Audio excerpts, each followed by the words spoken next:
a piece of toast with jam is a terrible way to start your morning, Max. Yeah. Yeah, it is. I completely agree. I don't think that would be too controversial.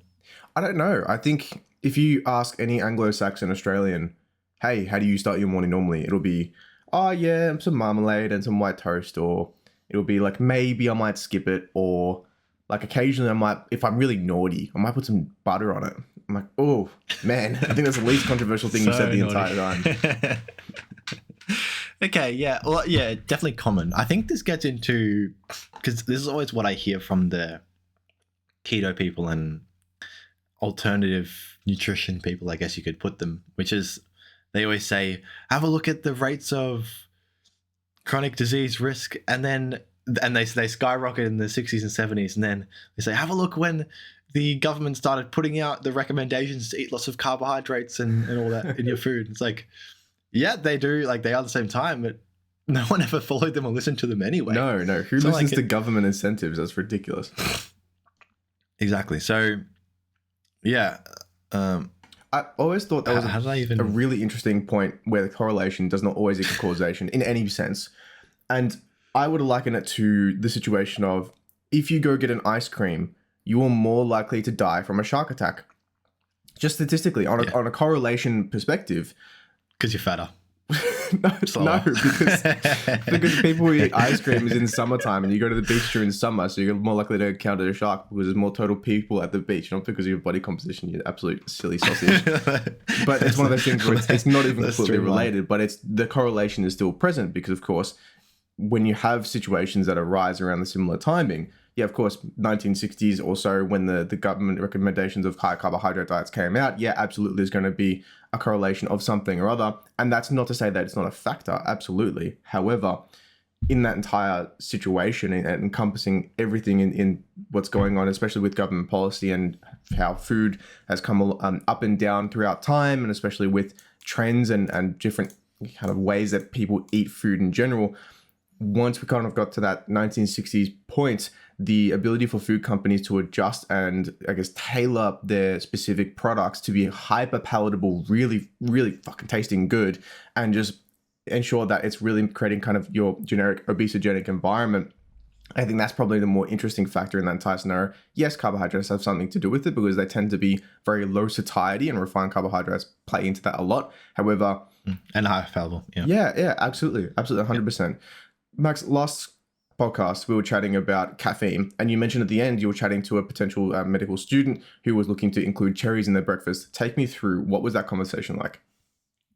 Yeah, look, it was simply a throwaway comment, but I think my severe autism means that I cling on to things quite easily. And she just simply asked, was it if I have a kilo of cherries this morning for breakfast, firstly, what can I do to make it, well, her words, what can I do to make it healthier for me? And is it unhealthy, as per se? So, and I really thought that was quite interesting, and I thought it was a good thing to dive deep into. So I think probably the first question we need to ask is there any problems with eating a kilo of cherries for breakfast or for early in the morning?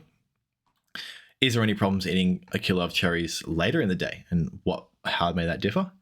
And then if there are any problems for either of those scenarios, what problems are they? And then the final question will be, what could we do to potentially negate some of those problems if there are? So I guess the fact that we're talking about it probably means there might be some problems. Otherwise, it'd be a pretty short podcast and nope, no issues. See you later. Yeah, perfectly fine. I mean, like, it's one of those things of every single thing has pros and cons. Cherries are no exception to this. There are a lot of pros to cherries. However, the cons should be noted, especially around that kind of breakfast period in particular. Max, is there any part of the topic you want to discuss first?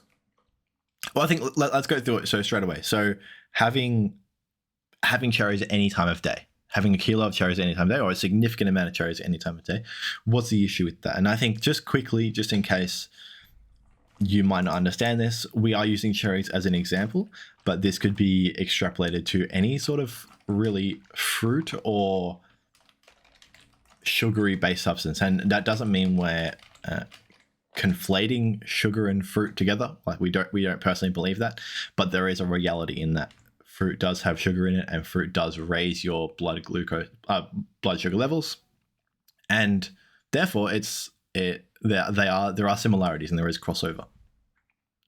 Hopefully that was explained well enough so that people don't freak out when we when we talk about the two together.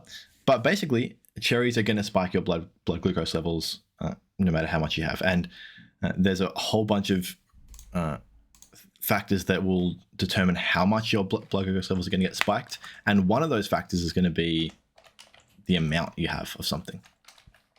So if you're having a lot of cherries, it's going to spike a lot, and the reality is there's issues with that. So I guess let's get stuck into why, because I think I'm passionate about this. I think this is cool.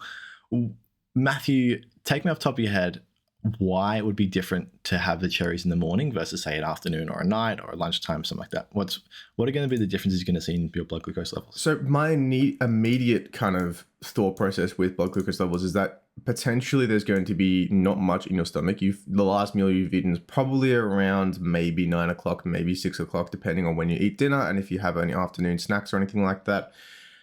If there's nothing in your stomach, generally we see that something that is higher in carbohydrates, which of course most fruits are, but again, it really does depend on what type of fruit you're having and whether it's potentially a lower GI fruit or kind of a medium, which will probably be around your cherries kind of situation. If you have a high amount of high GI fruit without any other thing inside your stomach, being either proteins or fats to kind of slow down that digestive rate, or fiber in particularly, it's going to be more of an impact on your glycemic index, which may set you up for not an amazing kind of start throughout the day. Then again, really does depend on how much you're having, and then I guess the overall composition of that cherry and or the fruit that you're specifically looking for. So from my general kind of guess, I would say a cherry's, what would you say, a GI of maybe 50 or so? Yeah, man, GI is hard. Like I saw an ad for Up and Go that said the GI was 25 or something ridiculous like that. And it's like, dude, it's literally just a sugar drink. But anyway, apparently the GI is super low. Sure, apparently cherries are a GI of 20, which is pretty interesting.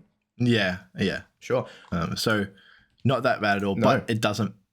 Yeah, it's GI is a flawed scale. It's not perfect. Well, I think GI is really interesting because it's the glycemic index per 100 grams of the actual food, and then if you're eating a kilo of cherries, that's a very large potential difference that you're having overall. I guess that's the entire reason why we explain to our diabetic clients is, hey, if you're having something that's a high GI or of a high carbohydrate intake, space it out throughout the day so you don't get all of it in one go. But the glycemic load is super high at that one specific point. Now, cherries being relatively low in GI is probably a really good start for a choice of fruit. I think cherries, berries in general tend to be my favorite recommendations for including fruits overall.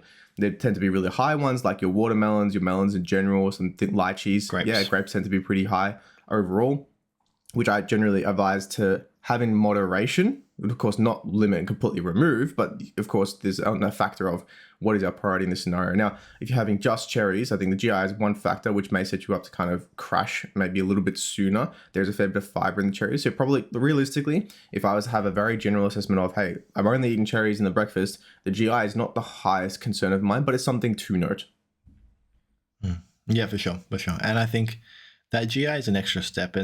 And we haven't even discussed this, what you do with your clients, but I know with the way I structure things with my clients, with diabetic clients, is that I don't like to overload them with too much information straight away. I think there's a lot of new information they get and a lot they have to learn.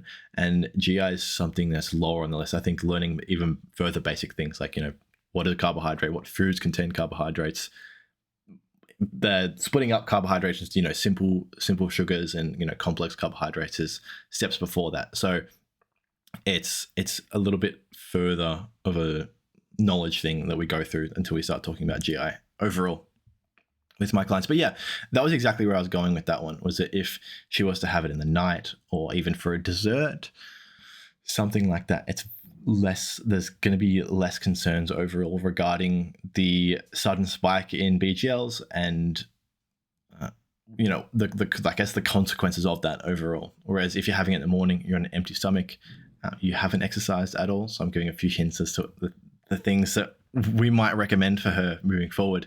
And it means that basically the exercise example is a good one. Basically, as soon as you eat the cherries, your muscles are full of glycogen already, so there's no reason to shuttle any more glucose into your muscles. So basically, just it's going to sit in your bloodstream and then wait to get processed rather than dissipate immediately or relatively immediately into other areas such as your liver or your muscles or something like that. Yeah, because of course we use glucose as a primary source of energy throughout the body. Of course, you could delve it down even further into we use ATP as our main thing and then blah, blah, blah, blah. But like for most instances, majority of our energy usage comes from glucose shuttling around the body, and then it's stored as glycogen in our muscles and in our liver. So that's something to know. And I think it's really interesting how you've noted our differences in terms of how we treat diabetic clients.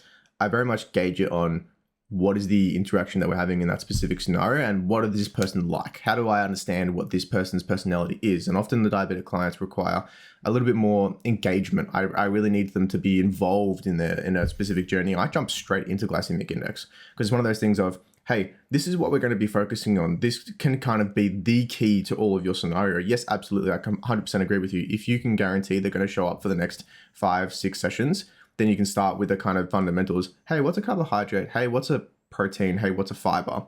But I think reeling them and making sure that they're involved and they're invested in their personal health journey, I jump straight into the glycemic index. I think Baker RDI tends to have a really good handout that I really generally go through. It's not amazing. It's not perfect by any means. So I cross out a few things, and please keep note on the R.E.A.L Health and Nutrition website. We will be making sure that we have diabetes and or additional resources. Diverticulitis should already be up there. So please keep a note out. That's completely free. Have a look if you are interested. One of those things. But yeah. Glycemic index is an interesting thing overall. My main problem with cherries in the morning is predominantly the lack of protein. Oh, look, there's certainly issues for overall 100% lack of protein, lack of fat, without a doubt. And that's setting up other problems throughout the course of the day overall, which is going to be, hunger issues, as you're saying, more likely to crash. There's, without a doubt, there's other things going on that we can delve into. Do you want to go into further? Sure, I'd love to. So I think if I was to kind of prioritize where my concerns would be, I think glycemic index is probably of the lower of the variety compared to protein, fats, and kind of setting yourself up for that kind of the rest of the day. Generally, cherries are amazing. So they have a ton of vitamin C. They've got a ton of antioxidants, ton of polyphenols. They've got lovely good stuff in them. Vitamin A, K, some B vitamins, a general assortment of minerals, anthocyanins. I'm just reading off a list at this point. Just generally, like they're an amazing fruit, and don't think that we're kind of smashing on them just for the sake of smashing on them. It's one of those things of, it's great to have them, absolutely. But more importantly, what are we displacing? What's missing from that entire meal period? And if we're focusing on, hey, I'm eating a kilo of cherries at that time, that's a lot of total energy and that's a lot of total mass. Like a kilo of cherries is a good amount of cherries. It's like a solid amount, to the point where generally people only eat 1 to 2, maybe 3 kilos of total food throughout the day. If you're having a third of your total dietary intake of total mass in the form of cherries, you're potentially displacing a lot of potential protein and or additional micronutrient sources from other things throughout the day. So I really like to focus on protein overall. I can see your brain ticking there, Max. Feel free to jump in at any point if you have a comment. I like to focus on protein at the breakfast point in particular, because protein generally only stays in our bloodstream in a sufficient concentration for about the kind of 5 to 8 hour range, but before it starts kind of depleting in terms of its concentration and reducing its total effectiveness on muscle protein synthesis, which can also, you can go down the rabbit hole of organ tissue synthesis and things like that. But generally, I really want to prioritize how much our muscles are growing, because of course, if our muscles are growing, generally it's a good sign that we're doing some healthy things in the background. Having a lack of protein, especially if we're having a kilo of cherries in the morning, probably not going to be too hungry for lunchtime, probably going to have a smaller lunch, and then that spaces out until your dinner time. One of those situations of you're probably not getting protein for a good fucking 12, maybe 15 hours or so out of the day. And at that point, I would argue that the muscle protein synthesis overall is significantly reduced. Now, we've had discussions in the past that protein is incredibly important for the total number throughout the day, much more than the distribution. But it's one of those things that if we're kind of moving it throughout and having a really large break when we potentially could make some very minor adjustments and include some protein in the morning, but potentially ticking that box and kind of making sure that everything's kind of functioning on in the background and being a little more quote unquote optimal. Remember to check the link in the description or our website for our consultations. Back to it. Yeah, for sure. And look, you're 100% bang on. And the biggest thing about that argument, there's many faults with that protein argument overall. The fact that it doesn't really matter is probably a good counter argument in the sense that when, if one of my, if I was speaking a bit more, if I was with a friend and that friend said to me, I don't really worry about my protein in the morning or lunch because I have heaps at night, and I know that total daily protein is all that matters. I would honestly say to them, like, just because I'd be able to speak a little bit more brutally because I was a friend, I would say, like, I don't care what that says. Like, that just is silly. It's just silly thinking overall. It's just not using really much basic like physiology knowledge, because it does matter a lot overall. And just because there's some studies out there to say that that's the most important thing, and it is the most important thing. But you could think of some really, really easy analogies of like if you're on a boat and someone's like, I'm not gonna bother using the motor.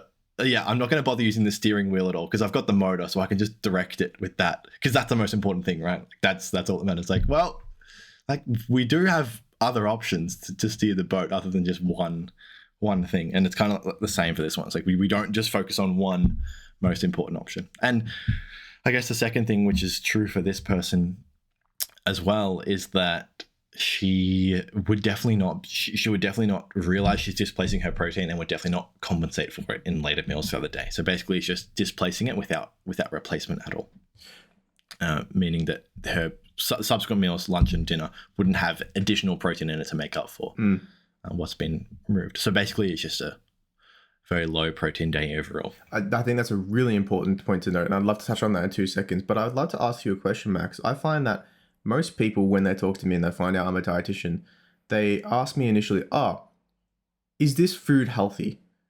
And I'm like, how do I even answer that question? Because I need to understand what the rest of your diet is like.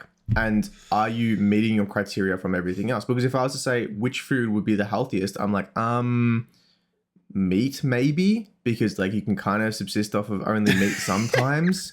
But then that's a good answer. I like milk as the answer. Milk's a good one. Yeah. But then look, there's one of those situations where milk doesn't have a lot of B12 and you're potentially missing out on like vitamin A and things along those lines. But then again, of course you're missing out with the meat as well. But if you're having like organ tissue and things like that, you can maybe justify it. But then there's a massive downside to meat in that it doesn't contain dietary fiber. And then we all know that dietary fiber literally collects carcinogens, being cancer-causing chemicals, in our stool, and we literally pass it into the toilet. So bye-bye, flush it down the toilet, and then cancer is no more of a worry, to the point where every 10 grams of dietary fiber in your diet is associated with a 10% reduction in bowel cancer. I think that's a really good stat, and generally I kind of preach that to a lot of my clients. If you're doing anything, dietary fiber is a really good thing from whole food sources, because of course whole food sources contain not just dietary fiber, but a whole wide variety of minerals, vitamins, and phytochemicals, which is really important overall. So again, people ask me, what's the healthiest food full stop? I'm like, I don't know. Like, what's your favorite food? What makes you the happiest? And then we can kind of break it down from there. How do we fit in the rest? Because it's not just a situation of one food trumps them all. It's everything has to fit in to meet your requirements. Otherwise, you're going to be deficient and potentially reduce your either health span or your lifespan, which is something to be of note, if that's important to you, of course. Yeah, interesting. I get different responses to you, but I get almost the same responses every time as well. I do get that occasionally. Is this healthy? I get, can you make me a meal plan? I get, no, you would hate my diet. I get that a lot too. Yeah. Oh, don't look at me, kind of thing. Yeah. Don't look what I've ordered for breakfast. Bro, I don't give a fuck what you ordered for breakfast. But I'm very curious about the percentages thing. So, because I always get confused. I think I don't know whether I get confused or it's confusing in general. Probably the former. So for every 10 grams, because it's a great stat, I just want to be able to understand it. So every 10 grams of fiber, and if I'm pushing you too much, just say like Just put your hands up. Sure thing. Every 10 grams of fiber equals a 10% reduction in the chance of bowel cancer. Is that right? Yes, of course. There's going to be diminishing returns. It's not like you can have 100 grams of dietary fiber and then you never get cancer again. It's one of those things of generally in the study that they measured for people who for every 10 grams they measured, there was a 10% reduction in bowel cancer, which I think is an amazing stat. It's like, what is bowel cancer now? Definitely. The number one killer of under 40s, apart from things like suicide, which is pretty shocking. So it's one of those things. Without a doubt. Like if you can take care of that, it's probably going to tick a lot of boxes and potentially improve your mental health as well. As we all both know that microbiome is incredibly associated with our overall mental health and status.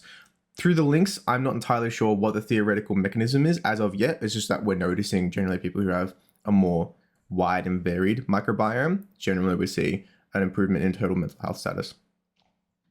Yep. And go seek help, please. Absolutely. Everyone. Yeah. It's one of those things of if I was in need of mental health support, 100% I'm going to speak to one of my many psychologists and or psychiatrists that I'm friends with. So it's one of those situations of it's a useful tool when it's a tool to be used. If it's just there in the side of the background, like, oh yeah, I could do it as like a last resort.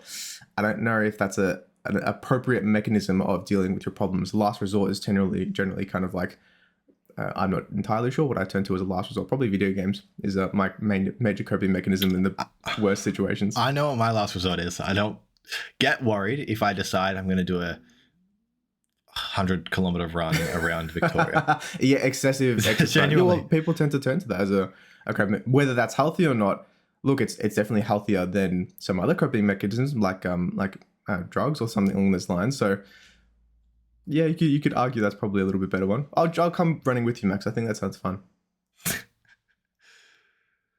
Yeah. Anyway, get help. But I am curious. We digressed a little bit here. So 10%, because the thing I'm curious about is the 10% thing overall.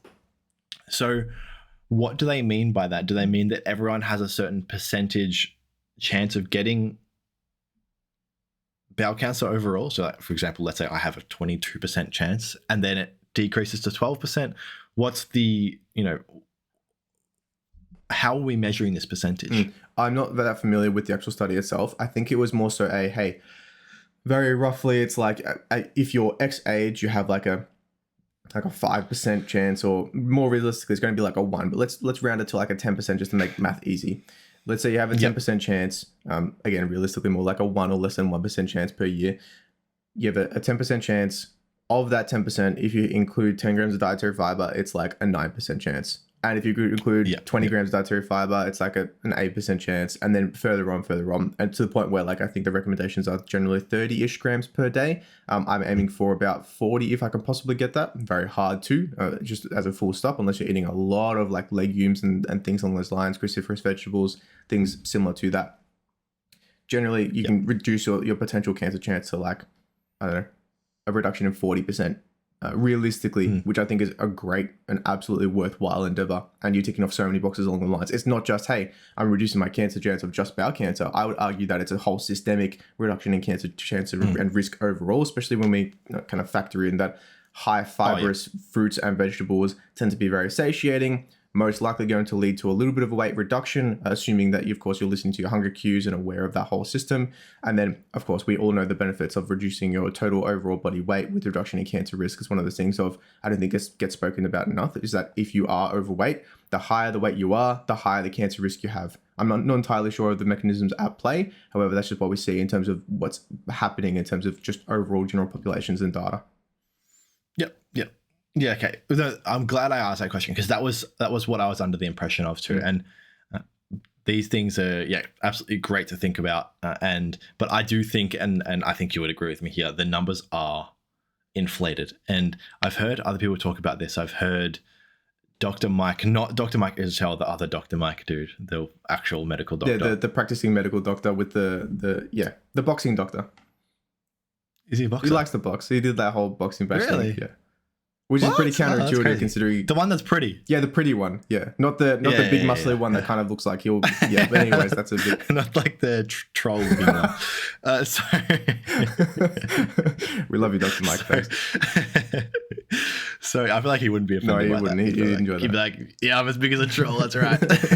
You'd probably pick up something about you, Max. So you just say like the most aesthetic looking one.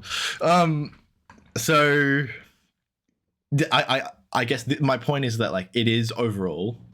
This isn't to discourage anyone, but like the reality is going from 10% to 9% is a very small difference. And he talks about that with like heart attack medication overall, like the medication you're prescribed post a heart attack. I've heard him talk about it quite a bit, which is like, statistically, if he gives, if he prescribes it to like 100 patients or 1,000 patients or whatever, maybe one is going to be, going to do better long term and have, further health outcomes. But it's like the number's just ridiculously low.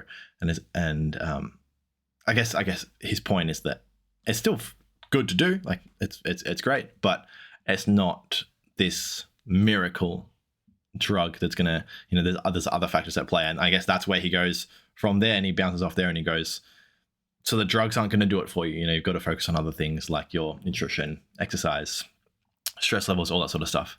And that's kind of where he takes it from there. If you are a cardiologist listening to this podcast, I would absolutely love to potentially provide you some statistics and or information with actually how much of an impact that exercise and overall reduction in total body weight has on heart attack risk and repeat major adverse cardiac events. So one of those things of, if we kind of put into statistics, how much does this combination of drugs being a beta blocker and a reduction in clotting agents and potentially like a cholesterol medication or a statin, how much of those like cocktail reduce overall repeat heart attack risk compared to something like exercise and adequate nutrition and reduction in body weight? I would very confidently say that if you're comparing both of them, they're not even comparable. Reducing your overall body weight composition, reducing your ability for cholesterol to be synthesized and cholesterol production in the body, as well as hypercholesterolemia, things along those lines, with the body reduction trajectory, as well as increase in muscle mass, increase in cardiovascular strength and cardiovascular fitness. It's one of those things of, man, like, if they could just provide the data instead of being like, hey, look, the medication is going to help, but exercise will also help. That's the same conversation. It's not even in the same ballpark. It's like if I say, oh yeah, I'm a runner and I go running maybe once a month, compared to an athlete who does an Ironman and trains consistently every single day. It's like, that's not even in the same ballpark. It's like, yeah, I use my legs sometimes versus someone who is very efficient and actually amazing at what they do. It's one of those things where I'm quite passionate of. Yes, absolutely, it's going to help in the same way that I would prescribe supplements sometimes, where it's like, yeah, this will help, but you're missing out on so much more that's from the whole food, which I can't necessarily provide the statistics and the data around. It's just what I theorize and supports in terms of overall understanding of nutrition, and just being aware that, hey, we don't always have a clear picture. We're working in grays, but this gray is slightly better than this gray, if that makes sense. For sure. And I'm pretty sure there actually is data on it, Matthew. We just haven't actually looked at it together. I'm very confident, these guys wouldn't be, Dr. Mike wouldn't be talking with that much confidence as what I've seen him talk about if he had good data to back him up, because he'd just get ripped to shreds otherwise. Oh, yeah, absolutely. Yeah. I completely agree. Overall, 100%. Matthew, we did get a little bit distracted. Can I bring us back? Of course, back to the cherries. Okay, so I'm going to kind of do a bit of a summary because it's been a little while, and then we'll kickboard from where we finish off. So she comes to me, medical student, by the way, comes to me saying, hey, I'd like to eat 1 kilogram of cherries. Is that healthy? What can I do to make it healthier? We kind of said that, overall, if you were to have it in the morning, which she planned to, probably not as ideal as having it for lunchtime, dinner, or maybe even more specifically dessert, due to the fact that you can slow down the digestion with other foods. She also did ask me, what things can I do to make it healthier? So we spoke about the exercise overall. So for example, I said to her, even if you're able to walk to pick up those cherries and walk back home, that's going to help a little bit, if you're able to do some form of exercise beforehand. And then I think a big thing was that we haven't spoken about yet, Matt, was that I said that if she was able to have a handful of nuts or something like that before she eats the cherries, that's also going to help. So the goal here for me and my thinking is that if we can do anything to slow down the digestion a little bit, that's going to help. And having fats is going to be a really good way to help that. And that was why I said a handful of nuts. If she doesn't like nuts, I said avocado, olive oil, something to get a little bit of fat in her is going to be a really good way to help facilitating that slowdown of digestion overall. Yeah, absolutely. Sorry to cut you off there, Max. I tend to No, 100% agree. Shoot. 100% agree. But I think it's important to note that we're only talking about if she's eating a whole kilo of cherries. It's one of those situations if you're just having like maybe 100 grams, I wouldn't even worry about including fats to slow down the digestive rate. It's one of those things where the glycemic load total is going to be low enough where I'm not concerned in the slightest. But if you're having an entire kilo's worth, that's potentially a different story where it may set you up not for the most amazing space throughout the rest of the day. Including something like fats and protein and fiber additionally to that may be quite beneficial overall. But again, one of those situations of, nuts, absolutely amazing food group. I think nuts should be included in terms of a whole separate food group that we're tracking on a daily basis. Adequate. They should be. Absolutely. Because they don't fit in. No, they don't. And it's really frustrating because it's not even like it's a comparable thing to any other kind of food group. Because it's like, you could argue maybe they're a protein substitute, but they're not amazing as a protein substitute. No. They're generally too much fat in them. Well, they're very energy dense. And if you're having a lot of them overall for all of your protein intake, it's quite difficult to meet your protein requirements. Absolutely doable, of course, but it's one of those difficult things. Again, they're not super high in dietary fiber, but it's one of those things where it's not exactly a vegetable. They're not exactly a fruit, unless you could count, I guess, cashews as a fruit, technically. But it's one of those things of like, it's a whole separate food group in terms of what they provide for us nutritionally, including one of my favorite food groups and micronutrient groups being omega-3 fatty acids, in particular ALA. It's one of those things of, hey, look, nuts are an amazing source of food overall. Absolutely would include nuts, and potentially I would recommend having in maybe some yogurt, mixing that throughout just to increase the protein and or additional macronutrient variety. Would you tend to agree with that? Yeah, no, 100%. And I completely agree. Is that those sorts of things, the nuts and the yogurt is going to help things overall. What I would also be inclined to say, just to put a kind of spark it in her mind, would be that I bet you if you did do that, if you had a small bowl of yogurt and nuts before eating the cherries, I bet you're going to be eating a lot less cherries than what you would have had you not done that. That's purely because of that having that bit of protein and that bit of fat with the carbohydrates is going to make the whole meal a lot more satiating and a lot less likely she's going to overeat overall.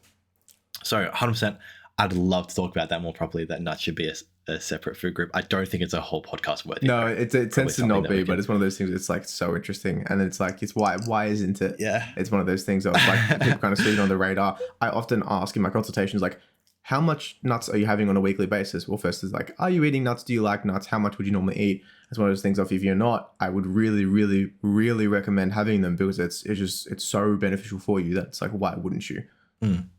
Yeah, I have collected. For me, I really utilize nuts as this is a bit of a hack thing that I use because I like to eat. I like to eat dumb things, I guess. Like, I won't say them because people probably start throwing up. But I do like to eat dumb things, and when I do have meals that are basically pure carbohydrate or very low fats at all, which is frequently, I will just do that thing. I've got a big bag of almonds.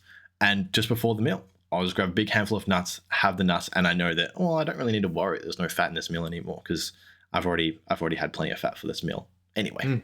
So there's no issues. But yeah, no, that's amazing. I do have actually, finally, you said that, I do have a collection of things that I want to talk about, like 10 or 20 things or so that we can just kind of jumble into one podcast. Like, for example, we could speak about the nuts thing for like 5 minutes or so, and then we go on to the next topic. So I think that could be a good idea.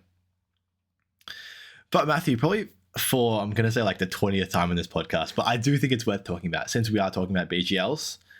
We've stressed about it for the entire podcast about, we're trying to reduce her blood glucose levels, blah, blah, blah, blah, blah. We're trying to do all this sort of stuff. Why are we even trying to do this? What's the importance of this?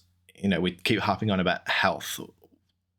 Why would simply having a little bit of extra sugar in your bloodstream be such a detrimental thing for someone's health? And why are we worrying about it? She's a young girl, she doesn't have any health issues.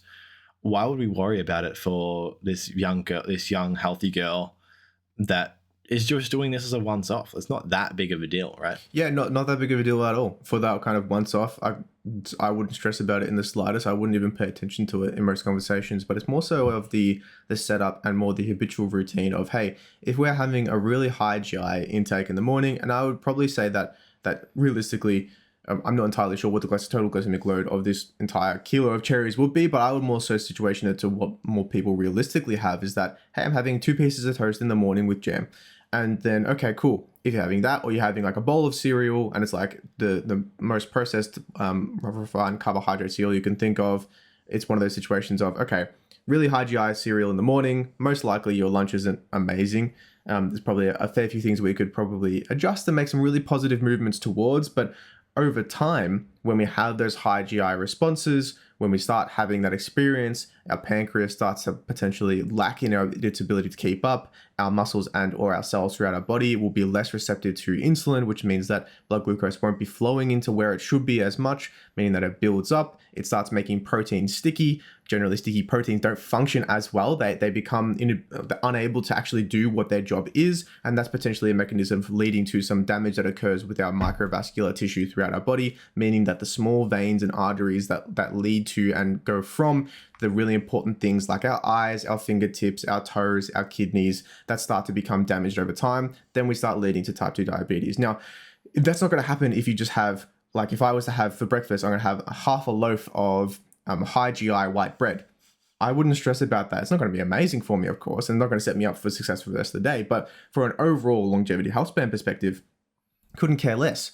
But if it's every single day, that stuff starts to add up. In the same way, blood pressure isn't a problem if you increase it very shortly in a very short, acute, very time-specific frame.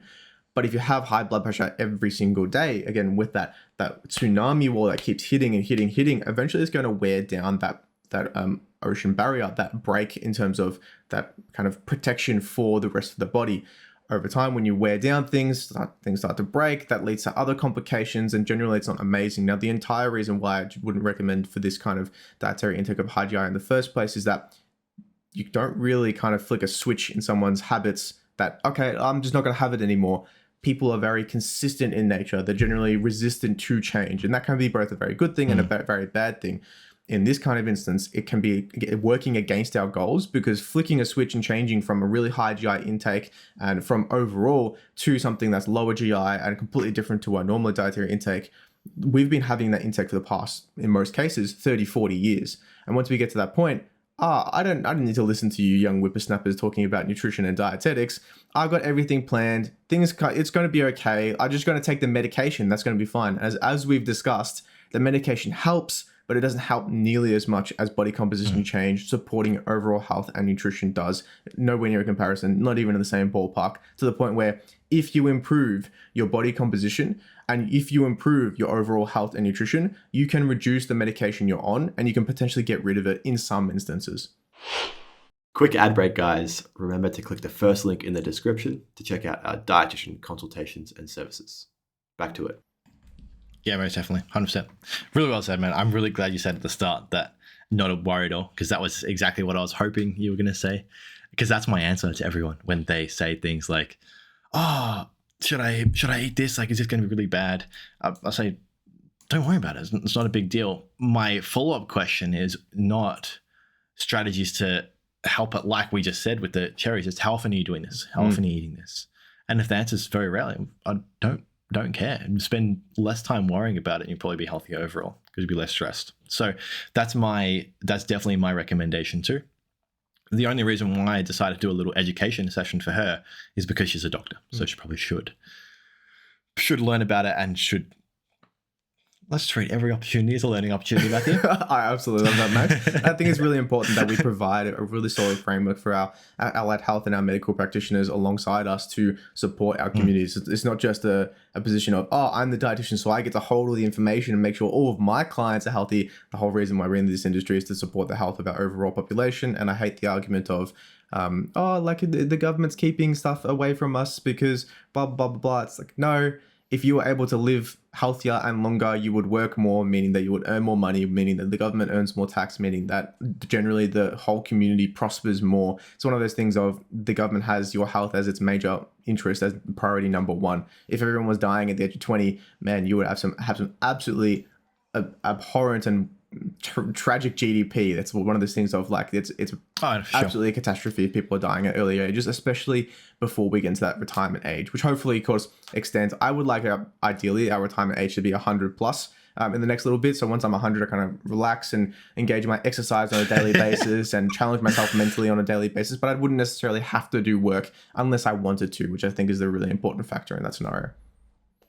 I think most definitely. And look, maybe this is naive of me, but I am of the opinion personally that if you can potentially show doctors that, hey, we actually know quite a lot of intricate things about random stuff regarding nutrition that you may not know, they'll learn that potentially dietitians do know things, maybe, and then utilize us more rather than utilize us less. Sure. So if you can educate them a little bit, they'll realize that, wow, there's a lot of things I don't know. Absolutely. If you're a doctor listening, we would absolutely love to come to your practice and provide a little education session completely free of charge. It's one of the things we're very passionate about, empowering our doctors. And of course, that applies at the doctor's ability to refer to us when it's appropriate, of course. It's one of those things of, if you can give very general recommendations as a doctor and provide, hey, look, if you stick to your AGHE guidelines, Australian Guide to Healthy Eating, and if you do this, this, and this, you're going to improve your health outcomes. And if your client listens to that, if your patient listens to that, absolutely, but don't even need to come see the dietitian. It's not even a priority in that specific situation. Nope. It's more so when you've tried that and it's not working and you keep saying the same thing over and over again, the definition of insanity,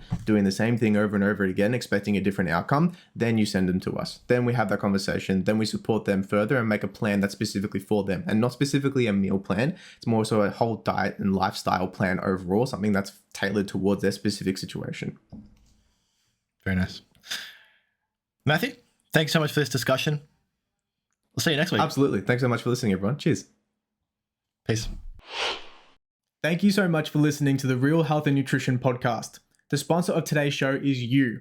You support the show by listening and using our services of dietitian consultations and performance coaching.